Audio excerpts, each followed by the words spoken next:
اور استغفار تو ویسے ہی عبادت ہے، ہمیں حکم ہے. نبی علیہ الصلوۃ والسلام استغفار کیا کرتے تھے کثرت سے. انی لاستغفر اللہ واتوب الیہ فی کل یوم اکثر من 70 مرہ. فرمایا کہ لوگوں، میں محمد رسول اللہ صلی اللہ علیہ وسلم میں ہر روز 70 سے زیادہ بار اللہ سے معافی کا خواستگار ہوتا ہوں، اللہ سے معافی مانگتا ہوں. اور ایک روایت میں ہے اکثر من 100 مرہ، 100 بار سے زیادہ میں اللہ کے آگے استغفار کرتا ہوں. ہماری اور آپ کی کیا مجال ہے؟ امام الانبیاء صلی اللہ علیہ وسلم استغفار کیا کرتے تھے. تو ہمیں اس جانب دیکھنا چاہیے، گناہوں کو معمولی نہ سمجھیں، معمولی نہ سمجھیں. اور اسی طریقے سے دوسری مثال فاسق اور فاجر کی سیدنا عبداللہ ابن مسعود رضی اللہ عنہ نے ذکر کی. فرمایا کہ ان الفاجر یرا ذنوبہ کذباب مر علی انفہ فقال بہ ہکذا. فرمایا کہ جو فاسق و فاجر ہے، گناہ کرنا جس کی فطرت میں آ چکا ہے، وہ بھی گناہ کرتا ہے. گناہ کرنے کے بعد وہ ایسے جیسے کسی کی ناک پر مکھی بیٹھ جائے اور وہ انگلی کے ایک ادنا اشارے سے اس کو اڑا دے، اس کو کوئی حیثیت نہیں دیتا اور بھول جاتا ہے کہ یہ کوئی مکھی میری ناک پر بھی بیٹھی تھی. فرمایا کہ اس طرح اس کا معاملہ گناہ کے ساتھ ہوتا ہے. یہ فرق ہے، یہ فرق ہے. آج ہم دیکھیں، اپنے گریبان میں جھانکیں کہ ہمارا معاملہ کیا ہے، ہمارا معاملہ کیا ہے. کیا ہم گناہوں کو معمولی تو نہیں سمجھتے؟ معاشرے کی اکثریت بڑے بڑے گناہ کرتی ہے لیکن ان کو کوئی حیثیت ہی نہیں دیتی. اب بات ہو رہی تھی دل کی کہ ایک موقع، ایک وقت دل پر ایسا بھی آتا ہے کہ وہ دل اس کے بعد جب پورا سیاہ ہو جاتا ہے تو پھر گناہ کو گناہ نہیں سمجھتا، نیکی اس کے نزدیک نیکی نہیں ہے. اور ایک اور چیز دلوں کے تعلق سے بڑی اہم ہے، اور وہ یہ ہے کہ بسا اوقات ایسے ہوتا ہے کہ گناہ کرتے کرتے اللہ رب العزت مختلف سزائیں دیتا ہے، مختلف سزائیں دیتا ہے. ان میں سے ایک بہت بڑی سزا وہ یہ ہے کہ اللہ تعالی کسی شخص کا دل سخت کر دیتا ہے، پتھر سے زیادہ اس کی سختی ہو جاتی ہے. یہ وہ چیز ہے، یہ کتنی بڑی سزا ہے. لیکن کوئی شخص بیمار ہو جاتا ہے، نزلہ بھی لگ جاتا ہے، اس کو معمولی کھانسی بھی آتی ہے، وہ سمجھتا ہے کہ میری طبیعت صحیح نہیں ہے. لیکن اتنا بڑا مرض اس کے دل میں آ چکا ہے کہ اب اس کا دل سخت ہے، لیکن وہ اس چیز کو سمجھنے کے لیے بھی تیار نہیں ہے، اس پر غور کرنے کے لیے بھی تیار نہیں ہے کہ یہ کتنی بڑی سزا ہے جو اللہ رب العزت کی طرف سے مجھے دی گئی ہے. مالک بن دینار رحمہ اللہ فرماتے ہیں کہ ما ضرب اللہ بعبد اعظم قسوۃ اعظم. فرمایا کہ اللہ تعالیٰ نے کسی بھی شخص کو اس سے بڑھ کر کوئی سزا نہیں دی من قسوۃ القلب، کہ اللہ نے اس کے دل کو سخت کر دیا. اللہ تعالیٰ نے اس کے دل کو سخت کر دیا.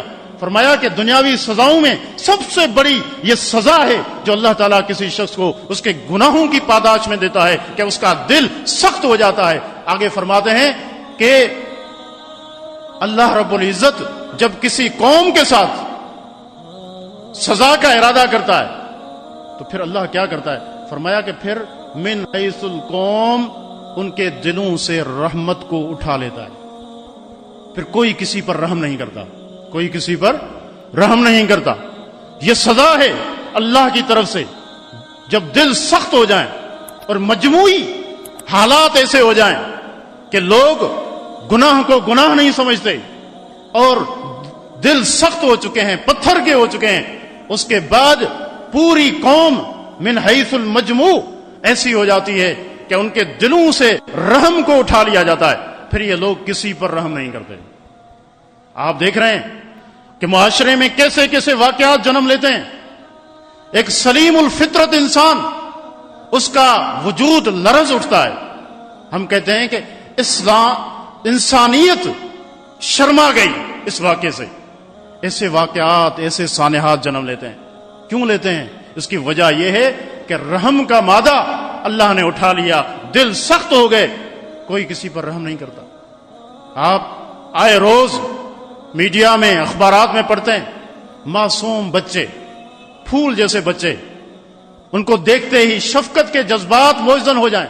ایسے شقی القلب لوگ ہوتے ہیں کہ وہ جہاں ان کے ساتھ آبرو ریزی کے معاملات کرتے ہیں اس کی شقاوت ختم نہیں ہوتی، یہاں تک کہ ان کو ختم کر کے ان پھولوں کو مسل کے روند کے پھینک دیتے ہیں. خبر آتی ہے کہ فلاں جگہ پر یہ معصوم بچی اور بچہ مارا گیا. کیوں؟ وجہ یہ ہوتی ہے کہ اللہ تعالیٰ نے ایسے لوگوں کے دلوں میں ترس نہیں رکھا، رحم کا مادہ ہی نہیں رکھا. اور ایسے لوگ معاشرے کے لیے پھر سانپ اور بچھو سے زیادہ خطرناک ہوتے ہیں. ایسا ماحول ہو جاتا ہے والیاذ باللہ. تو دلوں کی سختی یہ بہت بڑی بیماری ہے، بہت بڑی بیماری ہے. اللہ رب العزت نے یہودیوں کا ذکر کیا، فرمایا ثم قست قلوبکم من بعد ذلك فهي كالحجارة او اشد قسوة. پھر ان کے دل سخت ہو گئے، ان کے دل سخت ہو گئے، مسلسل نافرمانی کرتے ہوئے، گناہ کرتے ہوئے، انبیاء کی دعوت کو ٹھکراتے ہوئے، اور بہت سارے انبیاء کو انہوں نے قتل بھی کیا. اور ان کی اس طغیان اور ان کے ان گناہوں کی وجہ سے فرمایا کہ ان کے دل سخت ہو گئے. من بعد ذلك فهي كالحجارة، فرمایا کہ وہ پتھر کی طرح یہاں تو سخت ہو گئے، او اشد قسوة، بلکہ پتھر سے بھی زیادہ سخت ہو گئے، پتھر سے بھی زیادہ سخت ہو گئے. آپ دیکھیں انسان گوشت، ہڈیوں اور خون کا مرکب ہے، اور پتھر کیا ہے؟ ایک جامد چیز ہے، سخت چیز ہے. ان کا کیا تقابل ہے؟ لیکن انسان کے دل بسا اوقات اس پتھر کی سختی سے بھی بڑھ جاتے ہیں. فرمایا او اشد قسوة، یا اس سے بھی زیادہ سخت ہو گئے. پھر فرمایا ان من الحجارة لما يتفجر منه الانہار. ہاں پتھر تو ایسے بھی ہوتے ہیں جو پھٹ پڑتے ہیں اور ان سے پانی کے چشمے پھوٹ پڑتے ہیں، پانی جاری ہو جاتا ہے. وَإِنَّ مِنْهَا لَمَا يَهْبِطُ مِنْ خَشْيَةِ اللَّهِ. اور پتھروں میں سے کچھ ایسے بھی ہوتے ہیں کہ اللہ کے ڈر سے نیچے گر پڑتے ہیں. یہ پتھر ہیں، یہ پتھر سخت ہے، لیکن اللہ کا ڈر اور نرمی بسا اوقات ان میں زیادہ ہے بنسبت اس انسان کے جو گوشت پوست سے بنا ہوا ہے. اللہ اکبر کبیرہ. تو یہ سختی، اس کے نقصانات ہوتے ہیں، بہت زیادہ نقصان انسان کے دین پر، عمل پر، اور انسان یہ گناہوں پر نڈر ہو جاتا ہے، جری ہو جاتا ہے. اس کو کوئی حیا نہیں آتی، پھر نہ اللہ سے حیا آتی ہے نہ لوگوں سے آتی ہے، کسی کا بھی پھر یہ حیا نہیں کرتا، کیونکہ دل سخت ہو گیا، کوئی نرمی نہیں ہے. قرآن کریم کی جو آیت میں نے ابتدا میں تلاوت کی، اس میں اللہ رب العزت نے یہ خطاب فرمایا ہے. یہ خطاب کن کو ہے؟ صحابہ کرام کو. صحابہ کرام رضوان اللہ علیہم اجمعین، اللہ کے نبی صلی اللہ علیہ وسلم کے صحابہ، آپ سے ڈائریکٹ بغیر کسی واسطے کے قرآن اور سنت وحی کا علم لینے والے. اللہ نے ان کو ڈانٹ پلائی. الم یأن للذین آمنوا، فرمایا کہ کیا ابھی تک وہ وقت نہیں آیا؟ کن کے لیے؟ یہ کسی کافر کی بات نہیں ہو رہی. للذین آمنوا، فرمایا کہ جو ایمان لائے ہیں، جن کا ایمان کا دعویٰ ہے، جو اپنے آپ کو مومن کہتے ہیں، مسلمان کہتے ہیں، ان کی بات ہو رہی ہے کہ کیا ان پر ابھی یہ وقت نہیں آیا؟ ان تخشع قلوبہم لذکر اللہ، کہ ان کے دل اللہ کے ذکر کے لیے نرم پڑ جائیں، ان کی سختی ختم ہو جائے. کیا وہ وقت نہیں آیا؟ کتنی بڑی بات ہے یہ صحابہ کے بارے میں. عبداللہ ابن مسعود رضی اللہ عنہ دیگر صحابہ کے اقوال موجود ہیں کہ وہ کہتے ہیں کہ ہم مسلمان ہوئے تھے، اس کے چوتھے سال یہ آیت اتری تھی. 4 سال ہو چکے تھے ہمیں اسلام قبول کیے ہوئے. اللہ نے یہ آیت اتاری، فرمایا کہ ایمان والوں کے لیے کیا وہ وقت نہیں آیا کہ ان کے دل نرم ہو جائیں اللہ کے ذکر کے لیے. وما نزل من الحق، اللہ کے ذکر کے لیے، اور جو حق اللہ نے اتارا ہے قرآن اور سنت، ان کے احکامات کے لیے، اس پر عمل کرنے کے لیے. اللہ رب العزت کے فرامین کو پڑھنے کے بعد نبی علیہ الصلوۃ والسلام کی سنت کو ہم سنتے ہیں، واعظ و نصیحت میں ہمیں بیان کیا جاتا ہے، لیکن دیکھیں کہ ہمارے اوپر اس کا اثر بھی ہوتا ہے یا نہیں۔ بہت سارے لوگ ہیں، علم کی کوئی کمی نہیں ہے، تلذذ سماع کے ذریعہ کہ خطیب صاحب نے موضوع بیان کیا، شاندار موضوع تھا، وقتی طور پر اثر بھی آتا ہے ایسے، لیکن کبھی ایسے بھی ہوتا ہے کہ انسان بظاہر آخرت کا بیان سن رہا ہے، اس کی آنکھوں میں آنسو ہیں۔ یہاں مجھے ڈاکٹر عبدالرشید اظہر رحمت اللہ علیہ ان کا ایک قول یاد آ رہا ہے۔ انہوں نے اپنے کسی بیان میں ذکر کیا تھا کہ بسا اوقات ایسے ہوتا ہے کہ فکر آخرت کا موضوع چل رہا ہے، قرآن کی آیات احادیث پڑھی جا رہی ہیں، اور یہ کہ اللہ کے سامنے پیش ہونا ہے، حساب و کتاب دینا ہے، اور موت عنقریب آنے والی ہے، یہ سارا ایک سما بندھا ہوا ہے۔ کچھ لوگ کہتے ہیں کہ اس بیان میں روتے ہوئے نظر آتے ہیں، روتے ہوئے، بظاہر یہ اچھی چیز ہے کہ یہ اپنی موت کو یاد کر رہے ہیں، لیکن کہتے ہیں کہ زیادہ اگر غور کیا جائے اس مسئلے پر کہ شیطان بسا اوقات یہاں پر ایسے حاوی ہوتا ہے کہ یہاں پر بھی وہ اپنی موت کو یاد کر کے اور قیامت کا ذکر سن کے وہ نہیں رو رہا، بلکہ یہاں پر بھی اس کو دنیا کی محبت ہے جس کی وجہ سے وہ رو رہا ہے، جب وہ سنتا ہے کہ مال سارا یہیں پڑا رہ جائے گا، بیویاں یہیں رہ جائیں گی، بچے یہیں رہ جائیں گے، جو کچھ تھا تو یہ بات سن کے کہ یہ ساری چیزیں میں چھوڑ کے جاؤں گا، اس وقت رو رہا ہوتا ہے، اس کے پیچھے فکر آخرت نہیں ہوتی، یہ دنیا اور مال کی محبت ہوتی ہے۔ کتنی بڑی بات ہے بس اوقات۔ اب کیا کہیں، دلوں کی سختی، دلوں کے اندر جب سختی ہو تو پھر مادیت اتنی سرایت کر جاتی ہے کہ مادیت کے حوالے سے تو انسان سوچتا ہے، لیکن اپنی آخرت کے حوالے سے سوچنے کے لیے بھی تیار نہیں ہوتا۔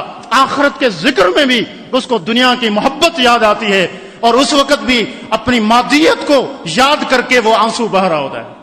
ایسی کیفیت بھی آتی ہے، ایسی کیفیت بھی آتی ہے، والعیاذ باللہ۔